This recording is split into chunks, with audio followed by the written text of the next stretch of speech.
বলো গাইস, আমরা আনকমন দোকান থেকেও আমরা গিফট তুলে নিয়ে আসি। দেখা যাক এই টুকলিতে কি আছে। কেউ কোনোদিনও ভাবতে পারবে না যে ওই সব দোকানেও গিফট পাওয়া যায়। তুই কিছু বলবি? কিছু গাইস এদের চক্করে আমি আমার মাটন আর বিরিয়ানি, খালি বিরিয়ানি করতে হচ্ছি, মাটন আর ফ্রাইড রাইসটা খাইতে পারতো শুধু। এখন আরেকটা বার্থডেতে যাচ্ছি আমরা, একটা পুচকি বুনুর, সেম ডেতে দুজনের বার্থডে। তো তোমার কিরকম লাগতেছে এক বার্থডে ইনভাইটে এসে অন্য বার্থডেতে আলাদা আলাদা খাবো, তাহলে সেটা মজা, ডেলি দিন আলাদা আলাদা খাইতে পারবো। আর একদম আমাদের বাড়ি মাটন আর এদের বাড়ি চিকেন। মাটন চিকেন একসাথে।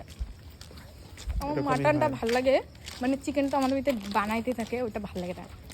মাটন ভাল লাগে, ওই জন্য খাবো না, আর পেট আমার খালি চিকেন রেখে ভালো দেবো। লাগে।